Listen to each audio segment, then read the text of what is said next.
And so being a personal brand, I think really does help with getting the bigger collaborations, because if you do want like your face in Target on, in the display for the holiday stuff or whatever, then you need to make sure that you have that headshot, make sure that you know who you are, make sure they can write a little article or post about you on their website. I am happy to be here today. I am with Jeanetta Gonzales, who is a Los Angeles-based designer, illustrator, and artist coach. With over 2 decades of experience, she has created captivating and colorful artwork for a wide range of clients, including brands, products, and publications like Target, New York Times, Michaels, and Facebook. So happy to have you, Janetta. We've talked before. We have one video that we've done a long time ago, but I'm excited to have you back. It's been so long. Yeah, thank you. Thanks for having me. Of course.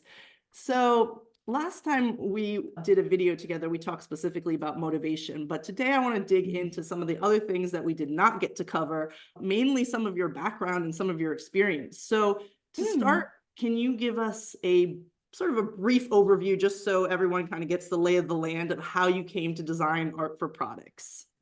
Oh, sure. So I learned pattern design many moons ago. I was taking classes in the early and mid 2000s, and I was working as a graphic designer, and I was fortunate enough to be able to use the things I was learning in classes at my job. So I would, use it in package design, or I would use it as also designing patterns and prints for different products like bags and gift with purchase things and things like that. So I based on my different positions.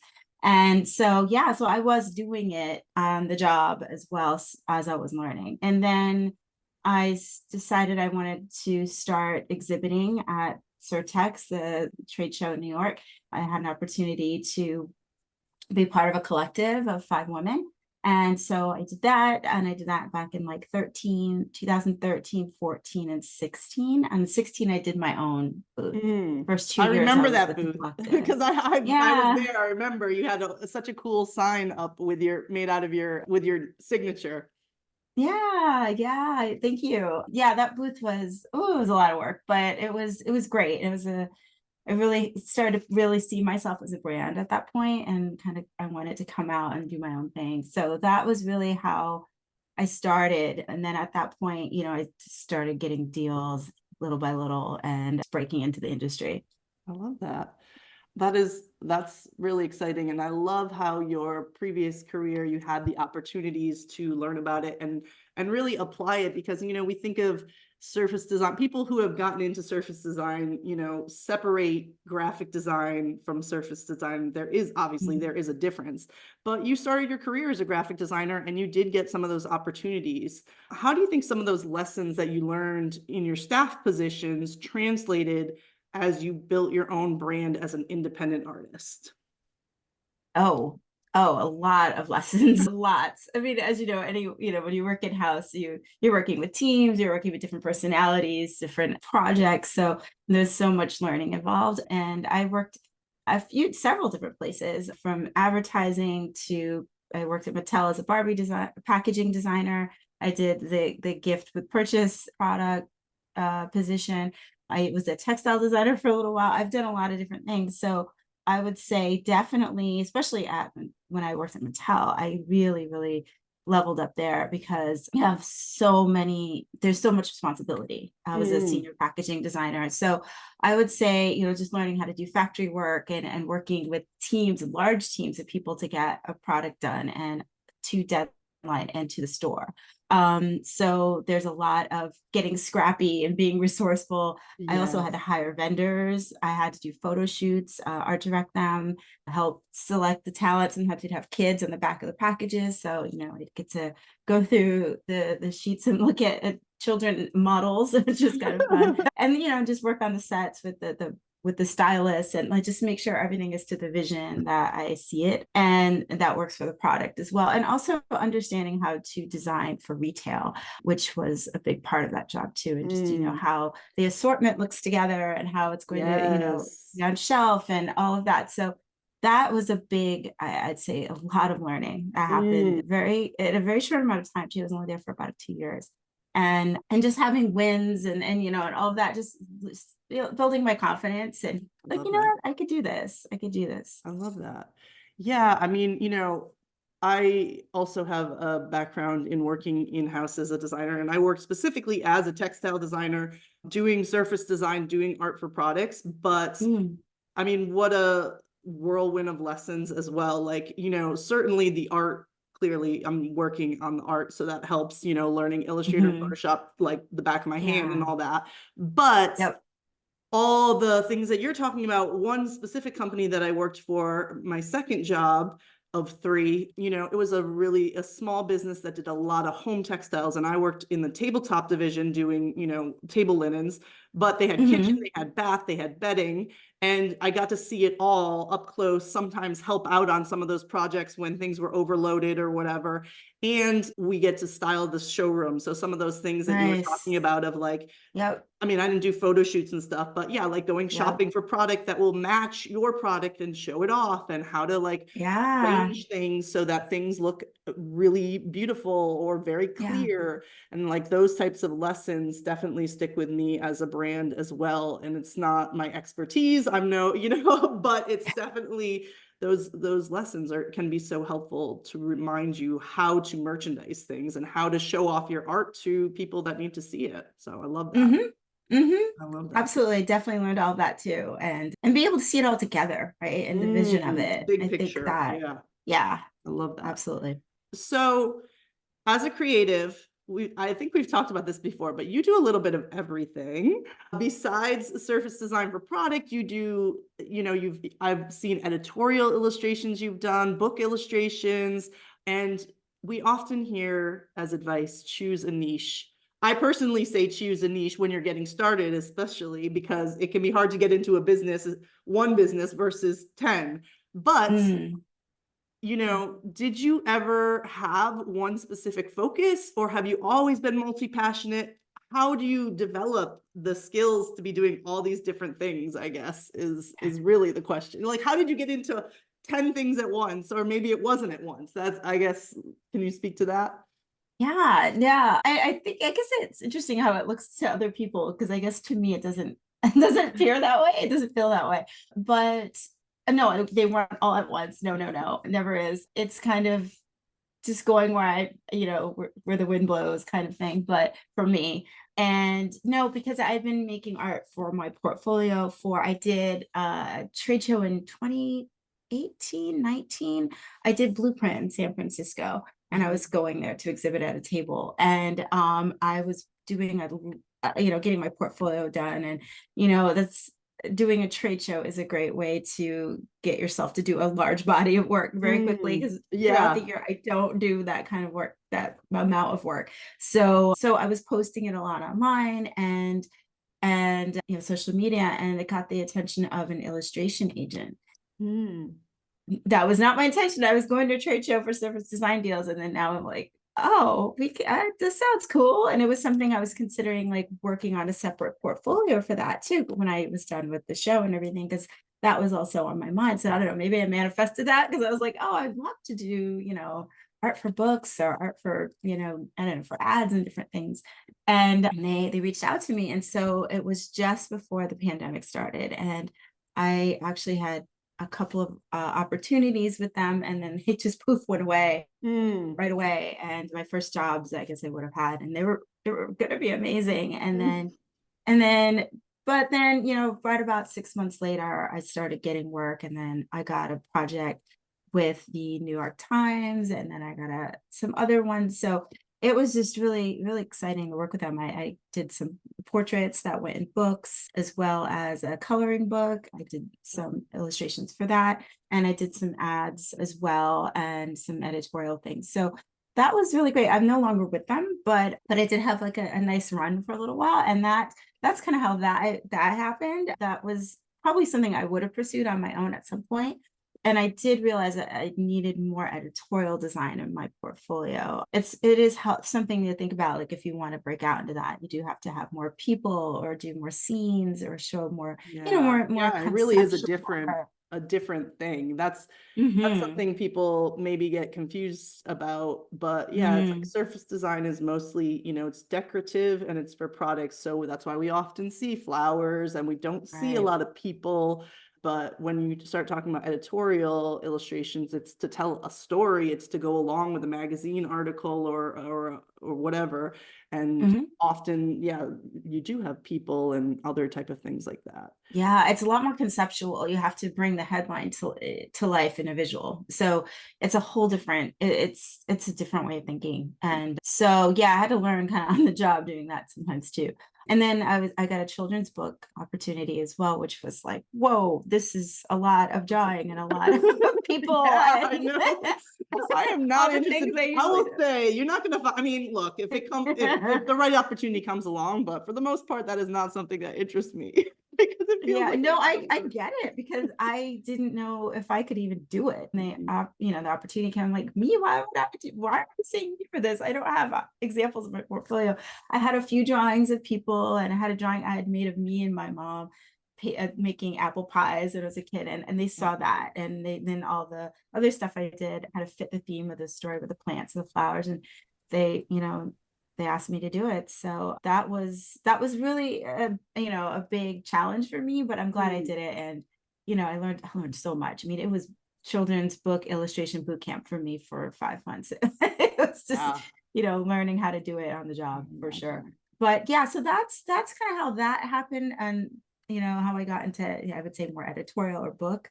I haven't been doing that since, I can honestly say. Doesn't mean I wouldn't, but Right. I haven't. I've been really focusing more on the surface pattern design. But Nice. that was really exciting to do I that. love that. Well, that kind of brings me to another question that I had for you because you talked about part of the reason some of those opportunities came up is because you were approached by an illustration agent. Mm. And that was a question that I had for you. You don't have like an art licensing agent, that's correct, right? You don't. No, And no, you no. said that you don't work with the illustration agent, so you're agent free right now, is what I understand. Yes, I'm a Um, free agent. Yes. I mean, hey, that's great. I think in this industry, there are a lot of people. I've personally only licensed my work through my agent. I mean, I've been approached for licensing, not with my agent, but like I started licensing with my agent back in 2013. So I don't have the same perspective as you do, and I'm excited to hear your perspective. But a lot of people do come to me and they think like the key to getting into this industry, the key to licensing, the key to everything is I just need an agent. Once I get an agent, we're good. Obviously, that's I even as someone who has an agent, I know that's not true. But I guess I wanted to know what your thoughts are Excuse me. on agents and how you've sort of known that it's not really the path that you are currently interested in, or what are your thoughts on agents? Yeah, absolutely. I think agents can be great. I mean, I have, friends like you that have agents and they're still with them and they've seen success with them. But from what I understand, not all agents are the same. Not all agencies work the same. Some do a lot of selling, not as much licensing. Some just do licensing. You really have to research agents. I always tell people that before, you just can't go, okay, I want to work with you and pick Mhm. blindly agents, because they're not all the same. They're not. And I don't know if everyone understands that. I've heard stories, we've all heard positive and negative stories Yes. about people's experiences with agents. And it really is about finding the right fit, just like anything, right? So I think for me, when I started out, I really wanted, especially doing the trade shows and everything, I really wanted to see how I could grow my own brand organically Love that. and how, yeah, and authentically, and how I could just do it on my own and get my name out there and just do all the things. And I wanted to pitch and build my own client relationships, which was Mm, really important to me, mm, and not necessarily have somebody else speak for me, but I just wanted to do that for myself. And I still do. It's important to me that I have these relationships with the clients and I can hop on the phone with them and I could talk about what's coming up. And, they ask me to do projects. And it's just, I love that. I love having control over, yeah. my client Yeah. relationships. and not necessarily splitting the income 50% because Mhm. that is a huge one for me. And I knew when I was started out that, you're not making a lot of money on deals. In some No. cases, I still don't make that much money on some of the deals. I do them because I love the product and I love the client. And, you don't always know what you're going to make. You don't.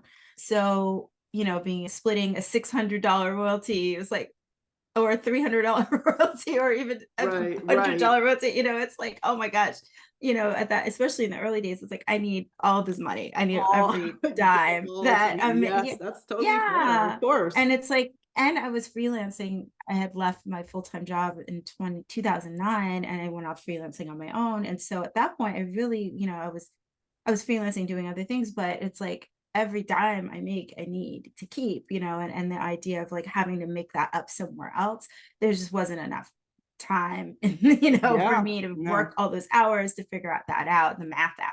So that wasn't really like something I wanted to do at the time. So no. I think maybe that's always been my mentality. It's like, I'm still working for myself and having to split that, I feel like maybe it would be different now, I'm sure, because I have a bigger portfolio and, but back and, more work experience, but back in, as starting, especially for anyone starting, like that's something you have to think about. Like, you're not going to come out the gate making a full-time salary with an agent. You're just not, unless like you're some Mm-mm. phenom or something, but that Yeah, usually doesn't happen. So right. it's going to take time to build those build business relationships and get the money coming in, and you're only getting 50% in most cases. So you do have to make sure you're supporting yourself until like that money hopefully comes through and you start having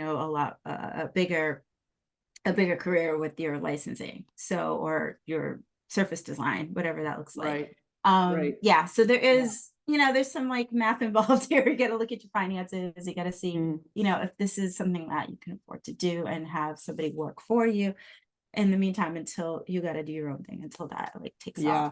And I think the other thing, is that at this point, like I started in 2013 and, I didn't have Mhm. a hard time I mean, I started licensing in 2013, but I had been doing design for, 10 years. So I Mhm. actually didn't have a really hard time finding an agent. I sent out maybe 8 or so 5 to 8 inquiries and 2 Mm. people were interested, maybe 3. One person wanted me to do some, like, projects, which I did, and then she kind of was like, "Eh." But two were, like, interested, and so I signed with one of them, which is still my current agent, Jewel Branding, and now, Yeah. there's a lot of competition, there's a lot of people who think that having an agent is the answer, so Right. it would be much harder for me to just come out the gate, even with the same amount of experience as I had back then, and sign. I don't think I've asked my agent, like I couldn't sign with my agent right now. If I had the same portfolio as I had in Okay. 2013, because she Oh, didn't have okay. as many artists, so she was looking to build her artist portfolio as well. So, and I didn't have very much licensing work because I came from working in-house. So I could show what I could do. And I had a few collections, but I really didn't have much of a portfolio. It was more Mm, just like, mhm. I'm able to do this, but I don't own any of this. So as soon as I signed with her, I hit the ground running of creating work that she could actually market. But people want to be able to hit the ground running. So Yeah. anyways, yeah, so it's an interesting conversation, but appreciate your input Oh on yeah. that. No, and I'm not anti-agent or any of that. I just think that you have to, and I just want to clarify that. I just think that you do have to decide, like, again, go through, do your due diligence, find the ones that you think that might be, good for you, and approach them if you want an agent. Just know that, yeah, like you're not going to be making a lot of money out the gate. But I know it works, especially for people who don't like to doing all the business stuff, like, pitching and building those relationships with the clients, and, invoicing and all the other things like that you have to do, and looking for work, and, that having an agent, takes all that away, right? You don't have to focus on that. You can just focus on the art and, work with the clients and the opportunities that come in. And yeah, that's very appealing because there's a lot of hats I have to wear, and I have to split my time quite often Right. between this and other things that I have And the going on. admin, yeah. So and admin and all that. So it's a lot. And so, yeah, if you're somebody who doesn't want to, deal with the business side of it, agents can be good for that, really good for that. And, it can also widen the scope of people that you're going to be presenting yourself to, because, I'm sure those agents can get me deals that I can never get for myself. They Right. have those relationships. So yeah, there's lots Pros of and good things cons, too. as with Mhm. everything, right? Yeah. Yep.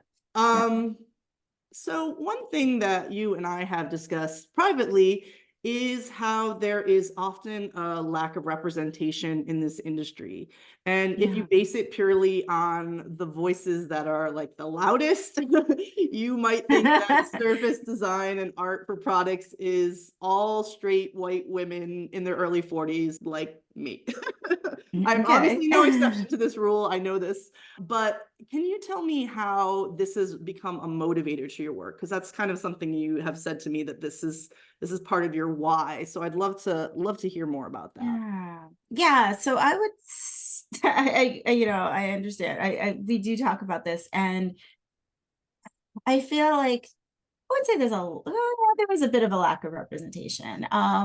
Not so much when I started. So when I started in 2013, 2012, 2013, and I was, just kind of seeing the landscape of the artists that are out there and the agents that are out there and all the, the people involved. And there really was only maybe two or three people. I don't even know if there were two Black women, maybe and Mm, that I saw. The trade show was one other one, and that was Christian Howell, and that was that only one I knew. And yeah. and then there was like women of color, and there were other women that came through, but not as women that looked like me. I didn't see them. Mhm. And I started to realize, I was like, wow, this is really, and also I should say, in my jobs working in house at all the places I worked at for, 10, 15 years, never really saw many people like me. Mm, When I worked at Mattel, I was the only Black graphic designer mm. in the entire company. And there's like Yeah. And they must have 500 like designers. so many graphic designers, right? It's a huge company.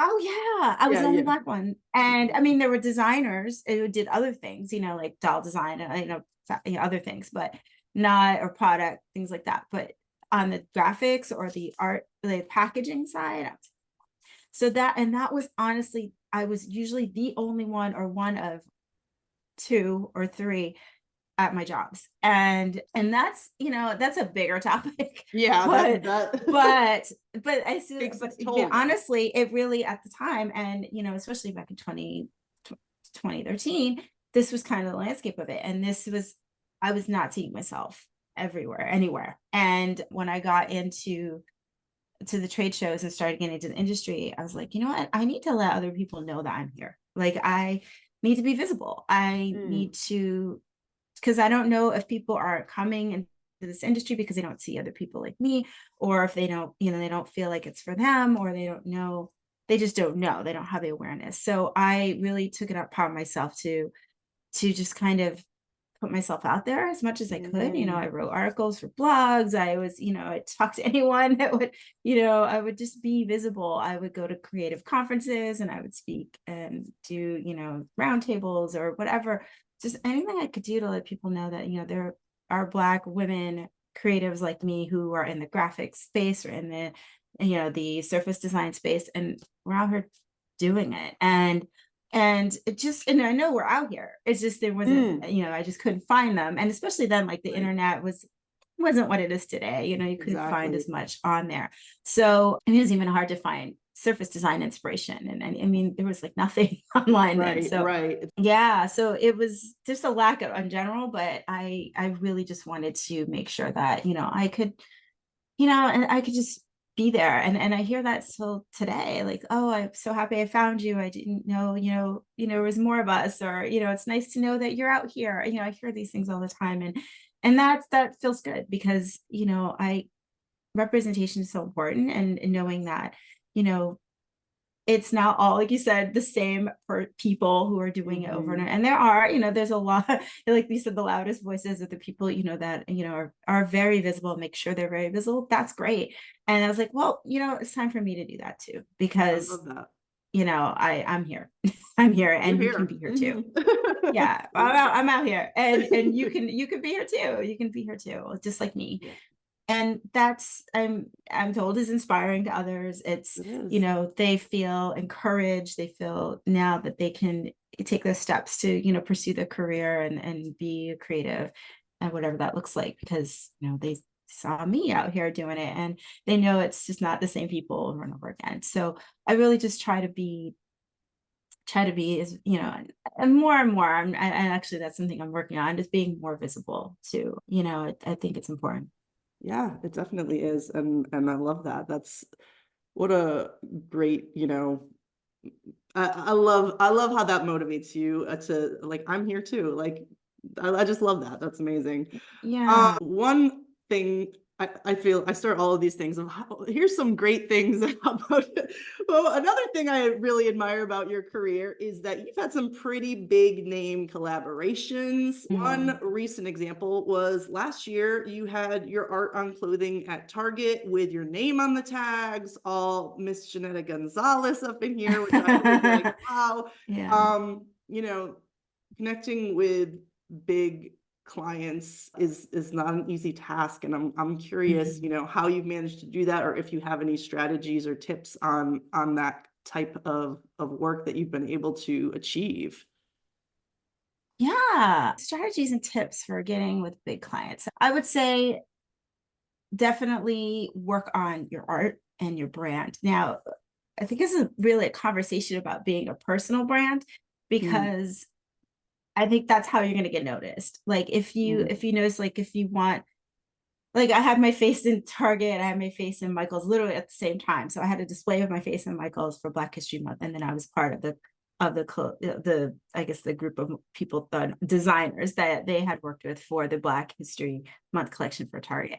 And so yes, those are Black History Month. They're very specific to obviously the Black that's part of community. getting your voice out And there, right? yeah, right, yeah, exactly. So that was, I guess, just seeing the, how I was able to do that, by being seen by them and being recognized by them, and then being put into a large store and with literally your face on the display, which is still so crazy. I still can't believe that. And it was the weirdest thing to go into a Target and see your face on, or in Michael's, and just I'm smiling back at myself. I'm like, oh my gosh, this is so weird. It was surreal. It was super surreal.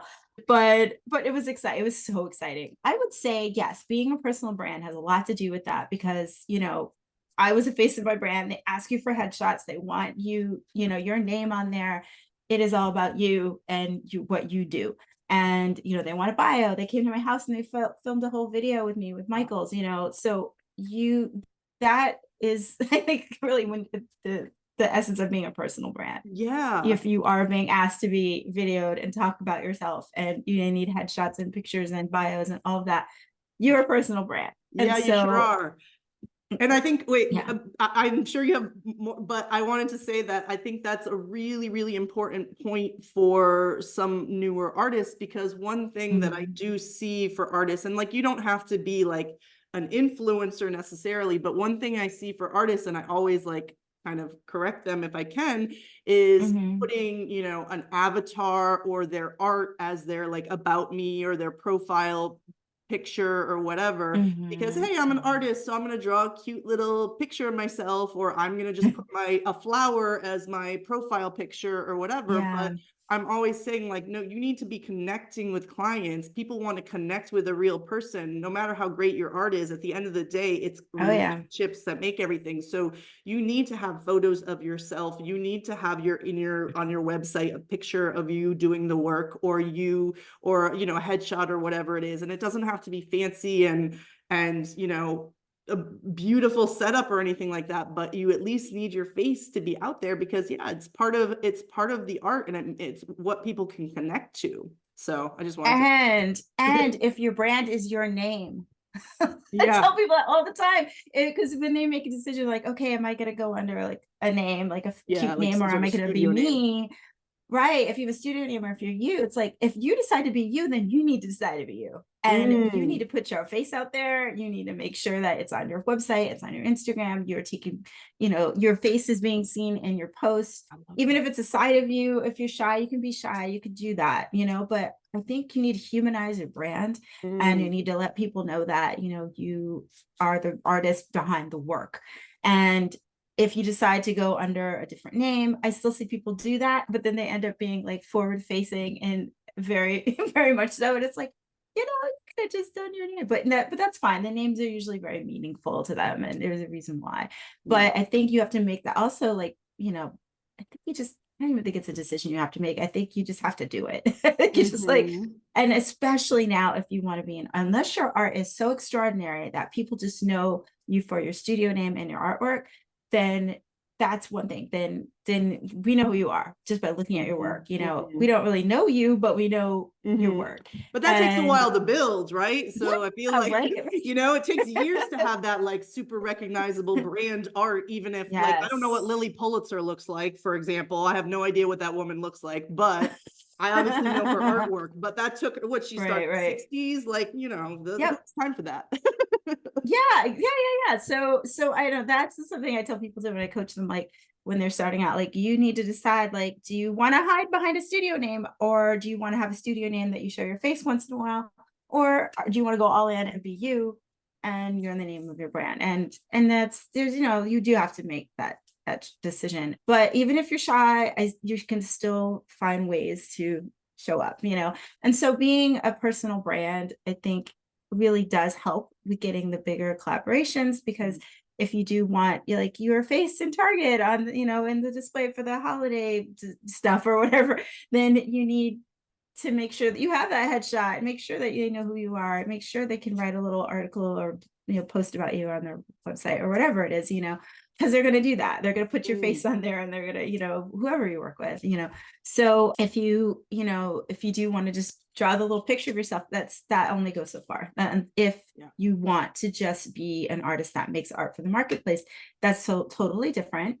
And that's great. That's great. Then you just know that, okay, I'm not really, going to be, this personal brand. I'm just, I just love making art, and I love, making all the seasonal art and all the different kinds of art, that they need and they're asking for. And then that's what you do, right? And then you could do that, or you could do the personal brand stuff. And for me, it just, I don't know, maybe I'm just a big old extrovert, but I like to be out there and social. And I don't, I like showing my face and talking to people, and using that, all of that as encompasses in my brand and how I present myself. So, I'm not shy. I'll put my face in the post, and I'll speak on camera, and, do all the scary things. And I think that really helps. And so and also branding, experience, the visibility, and having work that will attract these type of clients. I think all those things, it's kind of like all goes into the soup pot, and kind of Mhm. makes your brand what it is. And it really is that. I think it's something you really have to, how do you see yourself? How do you see yourself? How do you see your work out there in the world? Do you see yourself, again, just, if you want to just be home and make art for clients, cool. If you want to go and get those big fish, then you really got to work on your style. You really got to work on being recognizable. What makes me stand out? What makes me would be attractive? What makes me attractive to these larger brands? I really have to catch their eye. I really do. There's a lot Mm. of art, and there's a lot of artists out there. And I also think being a personal brand has a lot, helps a lot, because they see they get to know you. And that, just like anything on social media, you follow people because you like them, you feel a connection to them, right? Mhm. And they might have really good work too, but I think that's really might be the really real reason why you're following people, is because, like, oh, they're cool and I like what they have to say, and they do cool things, and whatever that is. So that's like, a big piece of it, like of attracting the clients too. So if they see Yeah. you and they see, you how you present yourself, then they're like, oh, this person's great for our brand. This Mhm. person is great for our brand, and their work is great for our brand. It's all the whole package. You have to I love have that. all of that. And I think that helps attract the bigger clients. Definitely Yeah. putting your Yeah. face out there. Yeah, for sure. So I don't know. I when I do talk to people about that, they're like, what do I do? What's my strategy? I would say really you have to start to see yourself as a brand. You have to, as your own brand. I'm using the word brand a lot, but if I don't really know another word for this, but it really kind of It's like the whole you, package. yeah, use this whole entire thing, and it has to be authentic, right? Like just don't, I wouldn't do something that doesn't feel right. So what is it that feels right to you? Are you, and then what is, and you kind of have to do a branding exercise with yourself, like, and I do this with coaching clients, and I coach artists, and I can look at their work and I'll be like, okay, you have the vibe, like what is the vibe that's coming off of your work? Are you boho, are you really mid-century, are you kind of laid back, are you like, and then also the personality usually ties into their work as well, so you can kind of see the 360 of them. And then I will actually make mood boards. I have done this. If they have like enough strong pieces, I'll plop them into, I'll find like products in the marketplace, and I will make a mood board and I will drop their stuff in around it, and they can see like how they fit in the marketplace. So it's like, oh, well, these things from Anthropology, or these pieces from whatever, or these pieces, and I'll just kind of drop it in, and then they could see where the vibe of it fits in, and then like, this is where this is where how I see you in the in the commercial world. This is how I, if you want to go in this direction, I think you're a good fit here. But if you want to do it for yourself, you can also, this is what I just told people in my I do Zoom subscriber calls, and we talk about different topics. And this is one I just got an email back from somebody really liked this exercise that I gave them.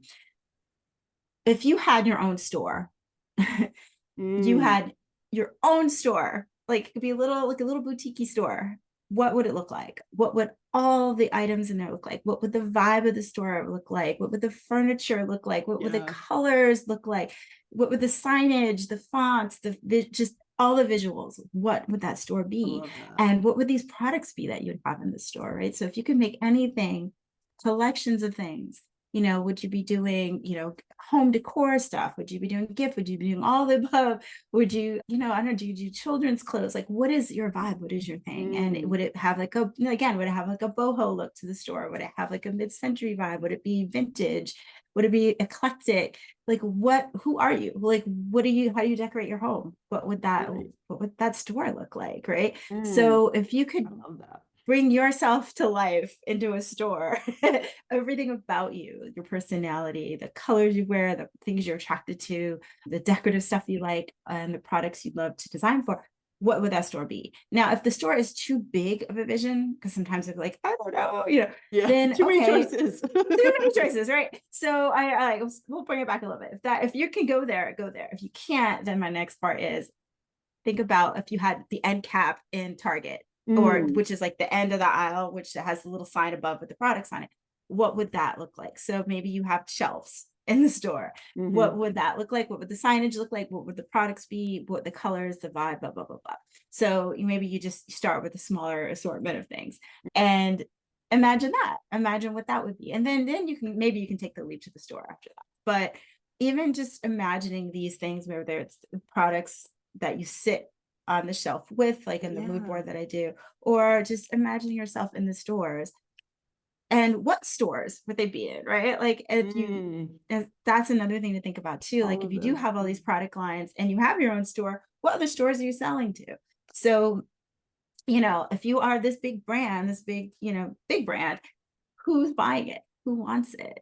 So there's, you can kind of like dream big at that point and start really seeing yourself as this, this a larger entity than you see yourself right now, as like, oh, I'm just starting out, really, or I don't have a guide things. I think, by doing that, it kind of helps, like, and you can come back to that. Like, I love that exercise. Like, I just want to go start mood boarding right now, because that's right? very inspiring, because I think that's that. Then you have that to like refer back to when you start to be like, is this, the right direction for me, or should I be doing this or whatever. It's like, okay, well then let me just look back. Would that fit in the store? Would that fit on the end cap? And having that, Mhm.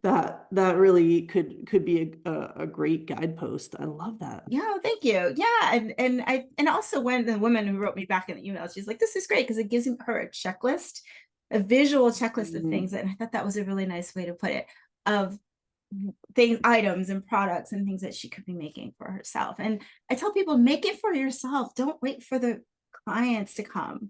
Like we have all these POD stores now. They can make anything, you can have things sewn out of fabric. You can have things, build your vision.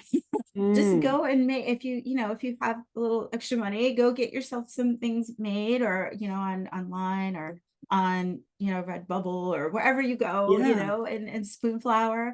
And Spoonflower has great table linens. They have all the bedding. You can put a whole bedroom Do the together. whole You know thing, what I mean? You could put your own art on the wall. You could get the whole bed made. You could go buy rugs on other POD sites and put it in the room, and get the little lampshades and all that. You could do your own room now. So what it's like, what do we do? Why are we even talking, yeah, Jeanetta? let's Can we do go. it? We're all right, we're gonna get No, off but this it's call so right now. true. It's so true. And you know what? I just recently, people can watch this video, but I just recently interviewed Stephanie Organes, and she is a fabric designer from Mexico City. And she talked about she's a very talented sewist. Now, I can't sew for anything, but she No, can me either. sew. And she started sewing, and then she realized she wanted to design fabrics. And so what she did was design those fabrics, get them printed on Spoonflower, start sewing samples, because she, like I said, very talented at sewing. And that is how she launched her, basically, her brand. She was taking Wow. pictures. It helped her. She said it helped her really visualize, like whenever she was sewing and she realized, oh, I need another like coordinate. I need another something that's a bigger scale or smaller scale. She could just make it printed in Spoonflower. So she sewed all these things, took all these pictures, and then she sent off her portfolio. I don't know, I'm giving quotes. It was a portfolio of like her prints, but also sewn items, and like makeup bags and different things, like bags and things like that. And they were photos. Absolutely. And now she has, really nice fabric deal with Andover Fabrics. She's on her 3rd collection with them. So Good for it's like, that's her. all you have to do is like start, Yes. dig in. You have to dig in. That's a good way to put it. And I've seen other artists do that too. And it's they bringing their brand to life. It's really what it's about. So if you have this vision for yourself, like, do it. Just go do it. Make the things, get the things made, photograph it. You can even just get a couple small items to start. You don't have to do the big room, but just start with a few things, and like tell a little story. Maybe it's a little kitchen items, or maybe it's just small Or sets of mock-ups. things. You need to do some mock-ups even. I mean, obviously it's not as impactful, but it's still can still help show. Like, I know people who had never even used mock-ups, and once they did, they realized, oh, well, my patterns need to be scaled differently, or need to be put into repeat differently, or whatever. It can really help show, these mock-ups these days are so incredible that it's like it can really help show how you can make your work stronger. So even That's if so you're on a true. very limited budget, that could be a way to do it. Absolutely. And scale. Scale is so important. Oh my gosh, Exactly. scale is like a whole class on scale. It's like there's so much. I mean, scale really changes the game, right? Like It sure if you does. are making all your art the same scale, it's all the same tightness. It's not loose. They're all different. I'm sorry, they're all the same. They're all the motifs are the same size. Everything's the same size. And even like how tight the pattern might be, how loose the pattern might be the same size. It's just like, okay, we need to vary things here. Your eye needs to move. And so, yes, and especially when you put on products, like that's a huge thing, you need to learn as well. Not everything is the same scale. When you buy it, a tie pattern is not the same scale as your bedding, right? So you have to, consider really consider that, and take some time to work on scale, because that was also going to be a big part of your store, right? Like everything in your store has to vary as well. I agree. Well, so I mean, so much information. I love that. I know that you and I could just talk forever. Yeah. But I will go into my next question, which is amongst all these wonderful things that you do, last year you did something super incredible that I have seen a number of, successful artists do, which is to host an art retreat in a gorgeous European location. And you did that with another one of my favorites, Jessie Rollet of Etta V. Can you tell me how that came about and what artists can really expect on these types of retreats? Yeah. Oh my gosh, what an amazing experience that is. It still feels like a dream to me. And The pictures look like a dream. I mean, it was crazy. I mean, there was a day we were all looking at each other like, are you kidding me? Like, are we really, pinch ourselves? Like, are we really sitting in the French countryside painting? Like, oh my this is, it was unbelievable. So Jessie, I've known her for a while, and she asked me to be her co-host on the France retreat that she was doing.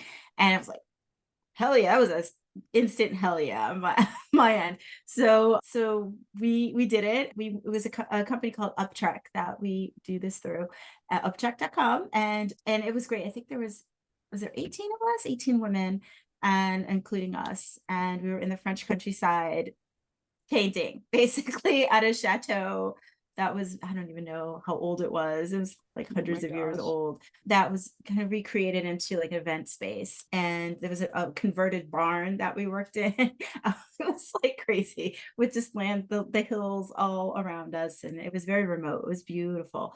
The group we had last year was just so amazing. Everybody just gelled. We're all just it was just like a wonderful group of women, creative women that just wanted to be there 100%. Everybody painted so much work. Like they were cranking out art. Like they had to come and drag us away to have lunch because everyone just wanted to paint and make art all day. And like, that's lunchtime. Like, okay, yeah, we'll in the go. zone. Yeah, like people were really in the zone. It was so incredible to see. We had a lot of fun together, and we still all talk. We still all talk. We have Oh my goodness, Zooms so and we wonderful. talk to, DMs and everything. So it's just, I love that group. I think we're bonded for life. It was so much fun. I have to tell What you. a So once in a lifetime I, experience. How it really amazing. is. And it's just like the vibe of it was just so, it was just a blast. Like, and everyone was just, they came ready to learn, to paint, to be present, to be there with one another, to make friends. And it was just very organic. Like everything just it felt like just felt right, And so we're so excited to be able to do this again and just bring our painting expertise and Yeah. showing what we can and helping you with anything you need, and just also just getting to know all of you and all the people that are coming and have these shared experiences. I just feel like that's really the essence of it all, is like just Mm. just having that community with everyone. Community is so, so important. So I love that.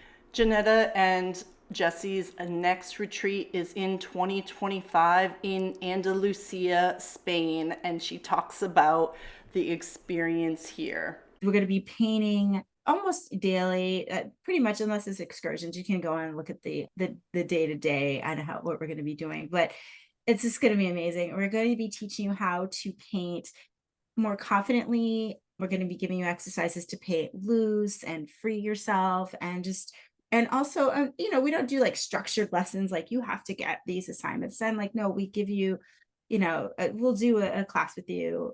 I'll do a class. Jess usually does a class, and then, we might change it up a little bit more this year. We're not there yet, but it'll be fun. We always give you lessons. We always show you, our own tips in painting, and then we give a lot of guidance. So we also, go around the room. We do a lot of one-on-ones with you if you need it. And we also do talks with the group about business and career, being an artist, answer their questions. And we also have done one-on-ones with the individual people who've come that want to talk to us, just be guided or mentored and coached. So that's also a great plus if, you get a lot of like one-on-one time with us. Yeah. So that's coming up. So, we do have to fill some more seats to guarantee it. So we're just like, all right, I will definitely you want put to the link come? in there. That sounds amazing. I might have to sign up Thank my you. Yes, that would be it amazing. sounds so great. It will be so much fun. And so then, I'm going to put all your links in the description below, but one last question is that, you've taken all this knowledge, everything that you've built, which is incredible. And that has led you to creative coaching, which, I mean, I think we all got a little of that taste of that today, just talking to you. I'm like, okay, I'm doing mood boards. So by the way, anyone who's watching this, she does monthly Zoom calls with her newsletter subscribers. So, you know, get on her subscription list for sure. I'll put all that in the comments, but it brought you to coaching.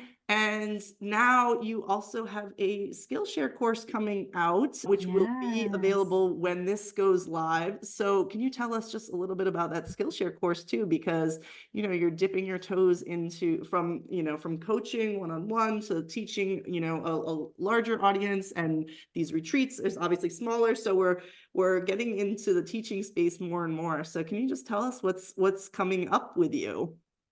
Yeah. So yes, I have a Skillshare class coming out end of March. It is called Rise to Your Artistic Potential, Boost Ooh. Your Confidence and Negative Beliefs. Boost your confidence and conquer your negative beliefs. Excuse me.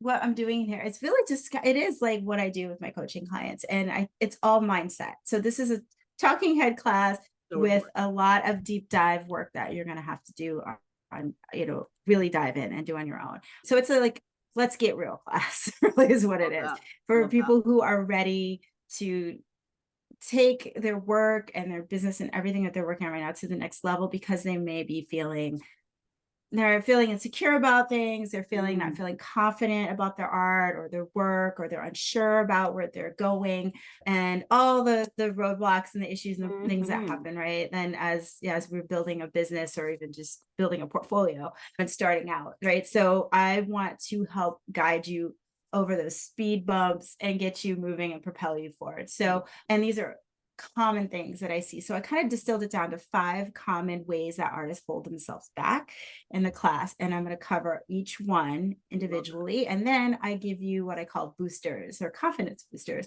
at the end. And I'll give you tips and tools and strategies and things that you can use to act practical stuff to get yourself overcoming these feelings or whatever you're going through, right? So yeah, and it's really just about doing the work. Like if you do the work, you're going to be fine. And these things you can use over and over again. So because they're going to come back, you're going to feel insecure about things. You're going to, you know, yeah, it never ends, right?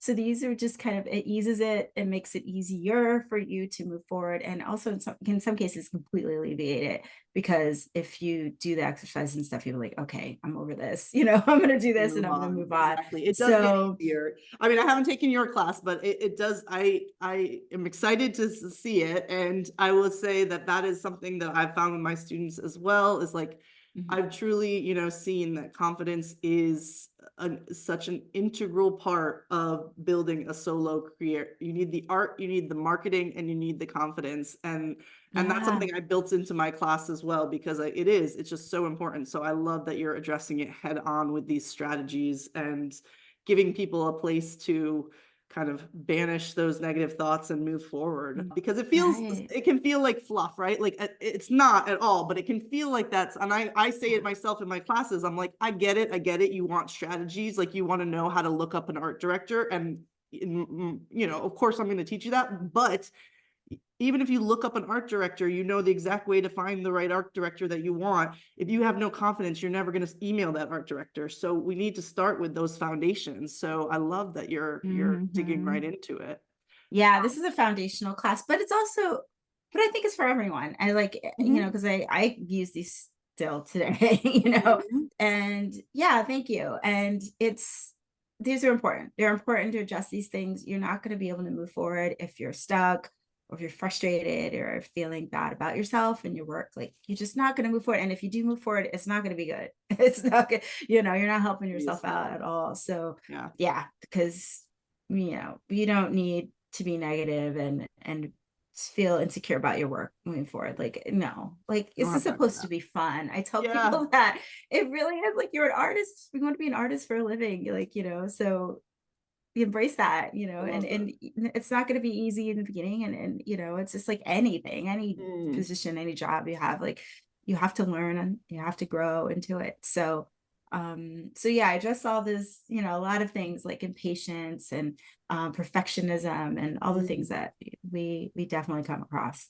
I love that. Well, like I said, I'll put the link in, but Janetta, thank you so much for talking with Thank me. This you. was wonderful. Be sure to follow Janetta on Instagram, check out her subscriber list with the links below. Check out that trip, check out Skillshare, because she is obviously a wealth of information and so talented to boot. So thanks again, Janetta. Oh, thank you. Thank